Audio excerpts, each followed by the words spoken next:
سلام، من امیرم. خوش اومدید به کانال یوتیوب من. امروز قراره در مورد این صحبت کنم که چجوری تونستم توی تقریباً 5 ماه خودم رو از سطح متوسط برسونم به نمره 107 تافل. توی این ویدیو قراره منابع و روش‌هایی رو معرفی کنم که شما رو تو طی کردن مسیر تافل خیلی راحت‌تر می‌کنه و باعث میشه که وقتتون و هزینه‌تون رو بهتر مدیریت کنید. این ویدیو صرفاً از روی تجربه شخصی نیست و من سعی کردم از تجربه بچه‌های دیگه که این مسیر رو طی کردن و نمره خوبی تونستن بگیرن به صورت خودخوان رو بهتون بگم تو این ویدیو. امیدوارم اطلاعاتی که امروز به اشتراک میذارم اونقدر براتون کافی و مفید باشه که شما رو از داشتن معلم تافل هم بی‌نیاز کنه و بتونید خودتون به صورت خودخوان این مسیر رو طی کنید. پس تا آخر ویدیو با من همراه باشید.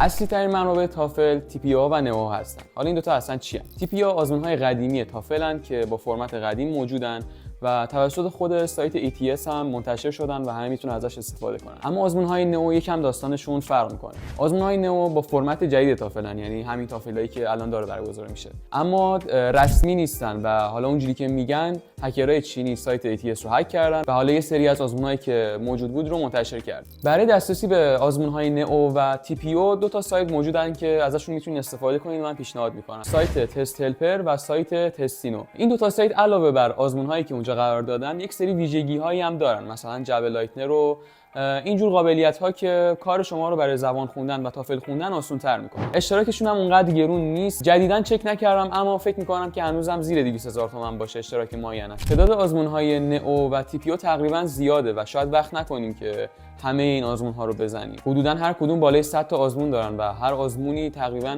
2 ساعت طول می‌کشه اگه بخواید کامل انجامش بدین. حالا 1 ساعت هم تحلیل و این چیزاست. پس وقت نمی‌کنید که همه آزمون‌ها رو بزنید. پیشنهاد میشه اگه وقت زیادی دارید، مثلا یک بازه 1 ساله است از زمان شروع به خوندنتون تا آزمونتون، میتونید آزمون‌های TPO هم بزنید. میگم همش نمیخواد، 20 تاشو به انتخاب خودتون، مثلا 10 تا از اول، 10 تا از وسطا و 10 تا از آخرا بزنید تا دستتون بیاد که روند آزمون تافل چطوریه. اما بازم تکرار میکنم TPO فرمت قدیم تافلن و طولانی ترن نسبت به نئوها و آزمون‌های جدید تافل. پس بیشتر اون تحلیل کردن آزمون‌ها مهمه اینجا و آشنا شدن با نوع سوالاته که مهمه. اما اگه وقت محدودتری دارید، مثلا 3-4 ماه مونده به آزمونتون، میتونید از آزمون‌های نئو استفاده کنید. معمولا اینجوریه که بچه‌ها اول چندین تا آزمون TPO میزنن و بعدش میان سراغ نئو و نزدیک به آزمونشون میشه آزمون‌های آخر نئو رو میزنن. دلیلش هم مشخصه دیگه، چون سوالات جدیدترین و نزدیکترن به سوالات آزمون اصلی تافل. برای خوندن لغات معمولا بچه‌ها از کالکشن لغات 12 استفاده میکنن. این لغات رو شما میتونید توی نرم افزارهایی مثل انکی یا ممورایز پیدا کنید و میتونید از طریق گوشی یا لپتاپتون هم این لغات رو بخونید. خوبی این نرم افزارها اینه که شما میتونید لغاتی که در روز یاد میگیرید رو مدیریت کنید و این نرم افزارها توی بازه‌های زمانی مختلف این لغات رو براتون تکرار میکنن تا توی ذهنتون بمونه. اگه وقتتون محدوده، یعنی مثلا 3-4 ماه وقت دارید و روزانه اونقدر نمیتونید مطالعه کنید، به نظرم حتی لغات خود TPO و نئو هم کافیه و نیاز به منبع جدیدی ندارید. یعنی اون همون آزمونایی که میزنید اگه لغاتش رو خوب مرور کنید و یاد بگیرید، توی بقیه آزمون‌ها هم تکرار میشن. یعنی کلمات سخت توی آزمون‌های مختلف تکرار میشن و نیاز نیست که شما منبع جدید و خاصی رو مطالعه کنید. برای آزمون تافل اونقدر نیاز نیست که گرامرهای خیلی خفن و ادوانسی بلد باشید. اگر میخواید گرامر بخونید، از کتاب‌های گرامر این یوز استفاده کنید. کتاب‌های ثابت شده این و اکثر بچه‌ای که میخوان آزمون آیلتس و تافل بدن این کتاب‌ها رو مطالعه کردن و میکنن. از کتاب‌های خوب دیگه که توی تافل خوندن یا آیلتس خوندن استفاده میشه، کتاب کالوکیشنز این یوز. یه سری کتاب از سطح مبتدی تا ادوانس و مطالعه اینا هم بد نیست، اما میگم اجباری نیست، چون که توی آزمون تافل شما اصلی ترین منبعتون همون آزمون‌ها هستن. برای خوندن گرامر یک وبسایتی هم هست که من ازش خیلی استفاده کردم و به نظرم واقعا سایت خوبیه برای گرامر یاد گرفتن.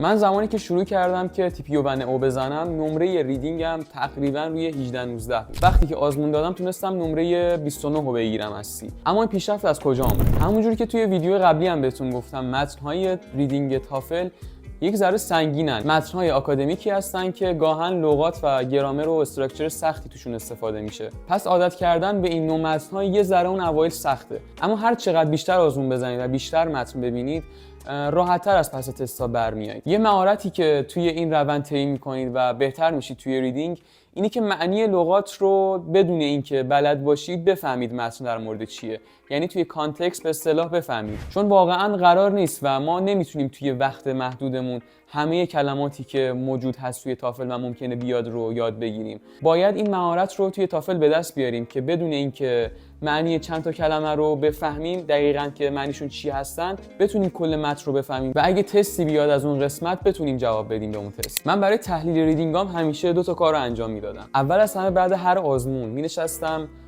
شاید حتی 1 ساعت هم طول میکشید این کارم، ولی همیشه انجام میدادم. این بود که متن رو کامل تحلیل میکردم و سعی میکردم که همه چیزش رو بفهمم بعد آزمون. اگه لغتی رو معنیش رو نمیدونستم حتما به اون جعبه لایتر هم اضافه میکردم که مرورش کنم، چون ممکن بود همین لغات توی آزمون‌های دیگه هم بیاد. و کار بعدی که میکردم این بود که کل متن ریدینگ رو برای چت جی پی تی میفرستادم و میگفتم که این قسمت رو من نمیفهمم و به زبون ساده‌تر بهم توضیح بده، پیشنهاد بده بهم که چجوری این نوع از متن‌ها که این سبک گرامر و استراکچر رو دارن بتونم بفهمم. موضوعاتی که توی تافل میاد مشخصه و شما چندین بار که آزمون میزنید تقریبا دستتون میاد که چه موضوعاتی وجود داره. از تاریخ هست تا زیست شناسی تا فضا شناسی و موضوعات دیگه. یه کار دیگه که میکردم این بود که توی زمانهای آزادم میرفتم توی یوتیوب ویدیوهایی که مربوط به این موضوع هستن رو نگاه میکردم، مثلا زیست شناسی یه روز تاریخ، تا اون کلماتی که توی این موضوع زیاد استفاده میشه رو بتونم بفهمم. برای مثال توی ریدینگ بحثی که خیلی تکرار میشه موضوع آتشفشاناست و توی این موضوع معمولا توی ریدینگ ها از کلمه ونت استفاده میشه و اگه چند بار این کلمه به گوش من بخوره قطعا دفعه بعدی که دارم یه متن ریدینگ جدید میبینم و این کلمه باشه میفهمم و راحت‌تر میتونم به سوال مربوطش جواب بدم. برای لسنینگ هم مثل ریدینگ اصلی ترین منبع همون آزمون‌های نئو و تی پی او است. زمانی که شروع کردم نمرم توی لسنینگ تقریبا رو رنج 20-21 بود و با اینکه خیلی فیلم و سریال آمریکایی نگاه می‌کردم و پادکست انگلیسی گوش میدادم، اما هنوز عادت نکرده بودم به لیسنینگ تافل. راهکاری که من از نمره 20-21 رسوند به نمره 29 اصلی این بود که تمام لکچرها و کانورسیشن هایی که توی این آزمون های تی پی او و نئو وجود داشت رو بعد آزمون تک تکشون رو بررسی میکردم و چندین بار گوش میکردم و اون جایی که نمیفهمیدم رو انقدر گوش میکردم که تا بفهمم و اگه هم نمیفهمیدم میفرستادم باز برای چت جی پی تی و میخواستم که بهم توضیح بده که این قسمت در مورد چی داره صحبت میکنه. البته این موضوع کمتر توی لیسنینگ پیش میاد چون کانورسیشن ها و لکچرهای تافل سطح زبانیشون خیلی راحت تر از ریدینگ هاشه و راحت تر میشه فهمیدشون. چند تا پادکست هم هستن که به شدت توصیه میکنم که اگه وقت آزاد داشتید، حالا چه توی ماشین چه خونه، حتما به اینا گوش بدید چون به من خیلی کمک کردن و گوشم رو خیلی عادت دادن به انگلیسی فهمیدن. همونجور که خیلیاتون میدونید لیسنینگ تافل 2 تا بخش داره، یه بخشش کانورسیشن ها هستن و یه بخشش لکچرها. این لکچرها برای خیلی‌ها سخته. دلیلش هم اینه که در مورد موضوعاتی حرف زده میشه که کمتر در موردشون شنیدیم و خوندیم، مثلا یک گونه نادر گیاهی توی فلان منطقه آفریقا. کاری که من میکردم و خیلی بهم کمک کرد توی تمرین کردن لیسنینگ و حتی بهتر تست زدن توی آزمون این بود که این لکچرها رو به عنوان یک لکچر دانشگاهی نگاه نمی‌کردم، لکچری که خیلی سخت و خشک و ریجید باشه. سعی می‌کردم تیکه تیکه ازشون داستان بسازم و انگار دارم یک مطلب علمی رو یاد میگیرم تا برم به یک بچه کوچیک توضیح بدم. اینجوری فالو کردن لیسنینگ خیلی برام راحت‌تر بود و گم نمی‌شدم توش. خیلی هم پیشنهاد می‌کنن که برای لیسنینگ حتما باید نوت برداری کنیم. من نوت برداری می‌کردم ولی خب 95% مواقع اصلا از اون نوت هم استفاده نمی‌کردم. اما یک فایده خیلی مهم برام داشت. این بود که اگه نوت برداری نمی‌کردم سریع حواسم پرت می‌شد. اگه یه تیکه از اون بخش لیسنینگ رو از دست می‌دادم خیلی برام سخت‌تر میشد که به سوالای تستی جواب بدم و برای همین سعی می‌کردم که یک سری کلیدواژه‌های خیلی کوتاه و کوچیک همزمان که دارم به لیسنینگ گوش میدم بنویسم تا تمرکزم بیشتر بشه و راحت‌تر دنبال کنم لیسنینگ رو. حالا اینکه شما باید نوت بردارید یا بر ندارید به خودتون بستگی داره. امتحان کنید، مثلا توی 5 تا آزمون نوت بردارید یا تو 5 تا آزمون بعدی نوت بر ندارید. ببینید که کدوم باهاتون بیشتر میسازه و راحت‌تر میتونید تست‌های لیسنینگ رو بزنید. اسپیکینگ بخش سوم تافله که بعد از ریدینگ و لیسنینگ شما میرید سراغ بخش اسپیکینگ که یک مهارتی هم هست که معمولا بچه‌ها کمترین نمرهشون رو توی این بخش میگیرن و منم کمترین نمرم توی آزمون تافل همین اسپیکینگ بود که 24 شدم از 30. البته نمره اولی هم خیلی افتضاح بود، شاید در حد 15-16 بود و اصلا نمیتونستم که در حد حتی 15 ثانیه 20 ثانیه جواب به انگلیسی آماده کنم، چه برسه بخوام 45 ثانیه یا 1 دقیقه حرف بزنم. کلا میانگین نمره ایرانی‌ها توی اسپیکینگ واقعا پایینه و دلیلش هم مشخصه دیگه، چون ما از بچگی خیلی کم انگلیسی حرف میزنیم، توریست نداریم و کلا حرف زدن انگلیسی اونقدر برامون مرسوم نبوده. توی اکثر مؤسسه‌های زبان، حتی اون معروفش مثلا کانون زبانی که من رفتم، بیشتر روی مهارت‌های ریدینگ و لیسنینگ کار می‌کردیم و کمتر روی رایتینگ و اسپیکینگ مانور می‌دادیم. احتمالاً اکثرتون این مشکل رو داشته باشید که کلمه و گرامرها رو بلدید اما نمیتونید ازشون توی حرف زدن استفاده کنید. به این معنی که اون کلمات و گرامرها اکتیو نیستن توی ذهنتون و اگه بخواید در مورد یک موضوعی صحبت کنید یادتون میره که باید از چه کلمه‌ای استفاده کنید. به صورت جنرال برای حل کردن این مشکل تکنیک شادوینگ رو واقعا توصیه میکنم. اگه یک سرچی توی یوتیوب بزنید در مورد تکنیک شادوینگ، ویدیوهای خوبی وجود داره که میتونید نحوه دقیق تمرین کردن شادوینگ رو یاد بگیرید. اما اگه بخوام یه طور خلاصه بگم، اینجوریه که شما مثلا یک فیلم یا سریالی دارید یا حالا یک پادکست انگلیسیه که مثلا به مدت 3-4 ثانیه پلی میکنید و بعد دقیقاً همون رو تکرار میکنید و این کار رو همینجوری برای بخش‌های مختلف اون فیلم یا سریال یا اون پادکست ادامه میدید. اینجوری زبونتون عادت میکنه به انگلیسی حرف زدن و توی دراز مدت اگه اینو به صورت پیوسته انجام بدید قطعاً تاثیرش رو میبینید. نکته مهمتر در مورد اسپیکینگ تافل اینه که برینستورمینگ خیلی مهمه. اینکه بتونید سوال رو که میبینید سریع ایده پردازی کنید. ما اگه ایده نداشته باشیم نمیتونیم حرف بزنیم. پس اول از همه باید بیایم این قضیه رو درست کنیم. اگه براتون اوایل خیلی سخته که ایده پردازی کنید به انگلیسی، میتونید به صورت فارسی حتی ایده پردازی کنید و برینستورمینگ انجام بدید و بعدش کم کم شروع کنید که این کارو به انگلیسی انجام بدید توی ذهنتون تا عادت کنید و بتونید ازش استفاده کنید و حرف بزنید. وقتی هم که بهتون داده میشه که حرف بزنید واقعا کمه، 1 دقیقه یا 45 ثانیه است. و خودم همون اوایل بزرگترین مشکلم این بود که اصلا نمیتونستم اون ایده هایی که تو ذهنم بود رو توی 45 ثانیه به زبون بیارم، چون واقعا سخته. گاهن حتی وایسای تمرینی به 6-7 دقیقه هم میرسید. اما کم کم سعی کردم انقدر این کارو تکرار کنم و در مورد یک سوال خاص اونقدر تمرین کنم تا کم کم اون مثلا 6-7 دقیقه رو برسونم به 1 دقیقه. اگه هم تمرین کردن اسپیکینگ براتون سخته، چون برای خودم اینجوری بود که کمتر رغبت می‌کردم که اسپیکینگ تمرین کنم و بیشتر ریدینگ و لیسنینگ تمرین می‌کردم توی دوران تافل خوندنم. اگه براتون سخته میتونید از یک پارتنر استفاده کنید. توی گروه‌های تافل، آیلتس و حالا زبان‌های جنرال افرادی هستن که شما میتونید توی گروه درخواستتون رو بدید، توافق کنید که روزانه مثلا به مدت 1 ساعت یا هفته‌ای 3-4 بار با هم دیگه تمرین کنید. پیشنهاد میکنم که تمرینتون از همین آزمون‌های نئو و تی پی او باشه و به اون سوالات جواب بدید و سعی کنید که اپ‌های همدیگه رو در حد حالا دانشی که دارید به همدیگه بگید. برای اسپیکینگ و همچنین رایتینگ که در ادامه باز توضیح میدم، شما بهتره یک سری تمپلیت داشته باشید. تمپلیت به این معنی نیست که شما تک تک یک چیزایی که میخواید بگید رو حفظ کنید، اما یک ساختار کلی توی ذهنتون داشته باشید که چه جوری میخواید جوابتون رو شروع کنید. مثلا توی تسکیه که اسپیکینگ میتونید بگید که I totally agree with the idea that. اگه چند تا از این تمپلیت ها و ساختارها توی ذهنتون داشته باشید به نظرم خوبه، چون سریعتر میتونید شروع کنید و همون اول گیر نمیافتید. همچنین در ادامه حرف زدنتون هم یک ساختار مشخصی توی ذهنتون وجود داره که باعث میشه که گم نکنید و بتونید پیوسته حرفتون رو برسونید. علاوه بر این تمپلیت ها و قالب ها، یک سری کلماتی هم هستن که زیاد استفاده میشن، مثلا بنفیشال.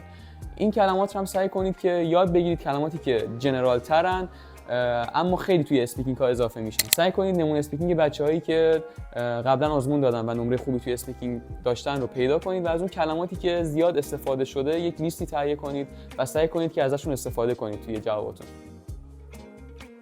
مشکلی که اکثرا توی رایتینگ دارن اینه که نمیتونن تو اون تایم مشخص متن و جواب رو بنویسن. اون کلمات و گرامری که ممکنه با خوندن یک متن بفهمن رو نمیتونن بنویسن یا حرف بزنن. مثلا من خودم همون اول شاید نمرم در حد همون 15-16 بود، چون اصلا نمیتونستم توی 10 دقیقه یک متن منسجم و کامل بنویسم. حدوداً شاید 60% جوابی که می‌خواستم بدم رو وارد می‌کردم. اما رایتینگ هم از این لحاظ یه جورایی شبیه اسپیکینگه. یعنی شما هر چقدر بیشتر تمرین کنید و از اون کلمات و گرامرهای تکراری و تمپلیت‌ها بیشتر استفاده کنید، راحت‌تر و سریع‌تر می‌تونید متنتون رو بنویسید و چیزی که تو ذهنتون هست رو انتقال بدید.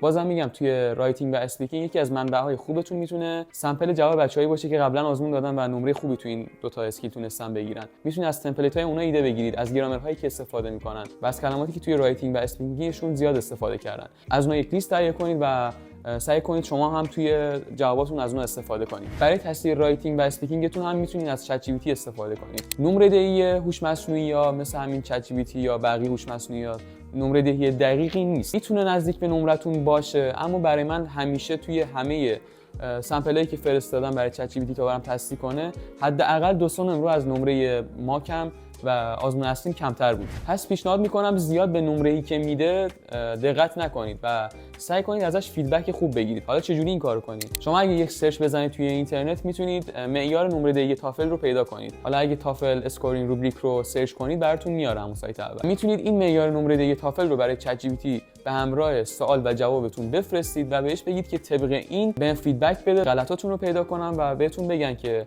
از چه گرامر و کلمات و استراکچرای استفاده کنم تا این نمره‌ای که الان هستم رو ارتقا بدم. این نکات اصلی بودن که شما با رعایت کردن اینا خیلی میتونید نمرتون رو ارتقا بدید. چیزای دیگه‌ای هم قطعا هستن، اما اگه بخوام همشون رو بگم ویدیو خیلی طولانی میشه و سعی کردم که تو این ویدیو نکات و حالا روش‌های اصلی که وجود داره برای ارتقا نمره رو بهتون بگم. ممنون میشم که این ویدیو رو لایک کنید و برای دوستاتون بفرستید، کامنت یادتون نره و چنلم که حتما سابسکرایب کنید تا ویدیوهای زبان بعدی رو از دست ندید. و در آخر این ویدیو رو با یک جمله تمام می‌کنم.